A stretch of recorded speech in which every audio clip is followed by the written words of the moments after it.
¿Qué tal, queridos amigos? El litio es nuestro. Así lo aseguró el presidente López Cuarto en la mañana de hoy. Contento, feliz, porque las instrucciones dadas a sus diputados, los de Morena y agregados, el PT, actuaron en bloque para llevar adelante la ley sobre minería, que incluye obviamente el manejo y la expropiación de litio. Bueno, pero no se trata, no vayan a pensar, de un nuevo monopolio del Estado. No, no, no, no. Se trata simple y sencillamente de proteger al litio de las manos de los mercenarios nacionales y extranjeros que pudieran enriquecerse con este importante metal que sirve para la tecnología del futuro, no solamente para las baterías de los autos eléctricos, sino para todo aquello que conforma precisamente la nueva perspectiva universal, viendo las cosas como un mundo cada vez más automatizado. El litio va a valer, ya vale más que el petróleo y hay que cuidarlo.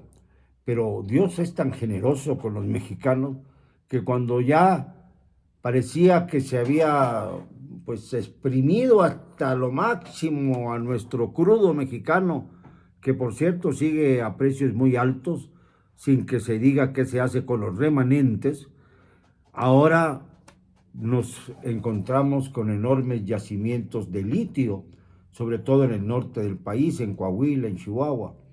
Y esto es una gran noticia para México, porque si tuviéramos una administración honesta, si tuviéramos un gobierno decente, si tuviéramos un panorama en donde los ladrones y las mafias no hicieran lo suyo, esto significaría que México podría aprovechar totalmente las riquezas naturales que tiene: el petróleo, el litio y tantas otras cosas. Bueno, la energía sustentable, por ejemplo, la que proviene del agua, la que proviene del viento, la que proviene del sol, no la que proviene del combustóleo, como pretendía imponer el presidente López Cuarto al Congreso de la Unión. Pero para esta reforma, para la reforma energética, se requerían, porque iba a entrar a la Constitución, iba a ser una reforma constitucional, de la aprobación de la mayoría calificada de la Cámara de Diputados. Y esta no se dio. Pero en el caso del litio, como no es una ley que vaya a introducirse a la Constitución, basta con la mayoría simple. Y todos los borreguitos morenos son borregos que no pueden vender, obviamente, más que su actitud lacayuna, no su lana, porque como es negra, pues a lo mejor no tiene el mismo mercado que la blanca, que es la que estamos acostumbrados a ver. Bueno, pues estos morenistas con conciencia negra actúan exactamente igual a como actuaban los viejos priistas durante la hegemonía de este partido y también durante los 12 años que duraron en el poder los panistas que se arroparon entre ellos. No ha habido hasta la fecha, y desde que las instituciones se impusieron a la revolución, no ha habido un solo presidente que haya confrontado a la oposición dentro de su mismo partido. Solo un caso por ahí lejano, cuando el diputado Morones, en la Cámara de Diputados, y después del último informe de Plutarco Elías Calles, le gritó a la cara: farsante, farsante, diciéndole con ello que había sido él el responsable del asesinato de quien debió ser su sucesor, el general Álvaro Obregón, que murió siendo presidente electo de una manera por demás absurda. Pero esto es otro tema. Pero fuera de estos casos excepcionales, los diputados parecen que tienen como norma defender con todo a su presidente o a sus dirigentes partidistas, en todo caso. No hay independencia entre ellos, no hay dignidad entre ellos. Es penoso observar que nunca van a aprobar algo que venga del contrario.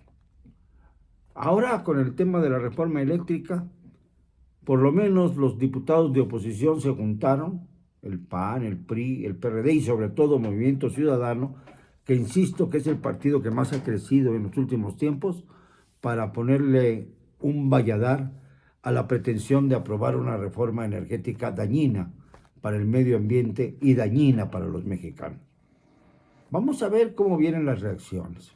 Pero por lo pronto ya se compensó el presidente hincándole el diente al litio, que será manejado seguramente por una empresa afín al gobierno, una empresa paraestatal, obviamente, que sea manejada por los grandes cómplices del morenismo, de la TTTT, de López Obrador sobre todo. Con ello puede manejar el poder tras bambalinas. Esto es lo que no se ha visto, que es tan importante el descubrimiento de litio, de los yacimientos de litio, que seguramente esto servirá para elevar los chantajes en la cúpula del poder. Así ha actuado López Obrador todo el tiempo. Fíjense, hace unas horas comenzó ya a hablarse y circularse videos interesantes en donde se observa, por ejemplo, cómo el extinto senador que era cuando murió, Manuel Camacho Solís, tuvo que responder a una interrogante directa de un legislador, en el sentido de que, oiga, en su gobierno, mientras usted fue regente de la Ciudad de México, en los tiempos de Carlos Salinas de Gortari, no hay que olvidarlo, usted le dio o no 9 millones de pesos al señor Andrés Manuel López Obrador para que rompiera el plantón que tenía en el Zócalo después de su larga marcha desde Tabasco, en donde había pues sitiado los pozos petroleros con gran merma para la economía nacional. Simplemente quiero un sí o un no, señor senador, preguntó su compañero de bancada. Y le contestó, bueno, su compañero de bancada antes de que fuera morenista, porque estoy hablando de un priista, y en ese momento Camacho ya era, si no morenista, sí perredista, porque el PRD era el antecesor al que mató a Andrés Manuel López Obrador para salirse con la suya. El caso es que Camacho contestó simple y sencillamente que sí había sobornado a López Obrador, y luego agregó, bueno, era un apoyo para el activismo político en una época en la que era evidente que se quería que hubiera mayor participación social. Y estamos hablando de la época de Salinas, del jefe de la mafia en el poder, según el López Obrador, porque obviamente pues esto ya ha sido desplazado y la nueva mafia del poder pues la constituyen elementos que son afines al señor presidente López IV, su Alteza López IV. Y claro, esa Alteza está rodeado de grandes cómplices que han multiplicado su fortuna, como se ha comprobado recientemente en la revista Forbes, que señala a los más ricos de los mexicanos. Y todos ellos tienen que ver con concesiones del gobierno. El primero, Carlos Slim, telecomunicaciones y minería. Después sigue ese sinvergüenza asesino de Germán Larrea Mota Velasco, responsable del asesinato de los mineros en Pacta de Conchos, Coahuila, en el 2005. Y este sigue haciendo fortuna pues de una manera verdaderamente increíble. Y luego, ¿quién sigue? Ricardo Salinas Pliego, el famoso Ricardo Salinas Pliego, que se queja cada vez que alguien lo cuestiona por su inmensa capacidad de actuación y además por su insolencia frente a quienes quieren cobrarle lo que le debe al fisco. Claro, porque está protegido por el semidios del sexenio, ese que ya nombramos. Luego, ¿quién sigue? Los herederos de Alberto Valleres, también metidos en la minería y en el Palacio de los Palacios. Y finalmente cierra el trébol, bueno, en este caso serían el póker de ases, no el trébol, porque el trébol es de 3, y el póker de ases son 4 ases y el quinto, que puede ser un comodín. Es como le llaman la máxima mano de la baraja. Yo no soy jugador, pero eso me perdonarán ustedes si cometo alguna imprudencia en cuanto a los nombres de las barajas y de los juegos.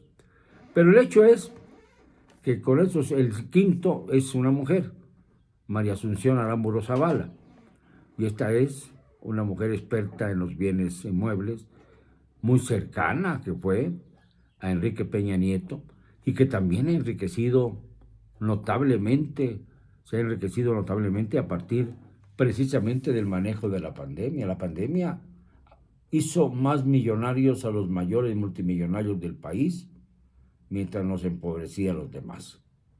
Este fue el gobierno para los pobres que propuso López Obrador, López IV. Este es el gobierno por el que tanto se desgañitan los morenistas del Congreso. Qué curioso que el propio presidente de la República haya dicho: la ley sobre minería no tendrá problema porque ahí no se necesita de la mayoría calificada. Es decir, basta con sus diputados, todos, que son nada más secuaces del presidente de la República. Nada más, igual que los priistas de antaño, igual que los panistas durante 12 años. Igual. No ha habido nunca un partido del presidente en el que haya siquiera discusión sobre las iniciativas del presidente. Y es ahí en donde desgraciadamente se observa que esto de la autonomía entre los 3 poderes de la Unión es una farsa más, sobre todo cuando hay gobiernos autocráticos como el que estamos padeciendo.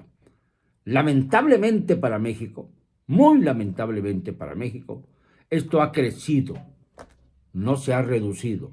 Cuando en 1997 el PRI perdió la mayoría en el Congreso, en la Cámara de Diputados sobre todo, parecía que aquello iba a ser un parteaguas. Pero no, hicieron una serie de maniobras para asegurar en ese momento que el PRI pudiera tener los suficientes votos para en caso de una reforma constitucional, es decir, lo que se llama mayoría calificada. Y luego del 2000 comenzaron los tirones para que el PAN, que no era mayoría, pero que logró una subida espectacular, junto con sus aliados pudiera gobernar de acuerdo a las instrucciones del presidente, pero no lograron al principio tener esa mayoría calificada y entonces Vicente Fox, el demócrata Vicente Fox, llamó a quitarle un freno al presidente. El freno era el Congreso que, no siendo mayoritariamente panista, no dejaba al presidente en paz, cosa que corrigió después Felipe Calderón. Y entonces ahí comenzó nuevamente a exhibirse hasta qué punto los diputados pertenecientes al partido del presidente no gobiernan para los mexicanos ni son afines a los intereses de quienes votaron por ellos, sino que son simple y sencillamente, como dijo alguna vez un yucateco, servidores del presidente de la República.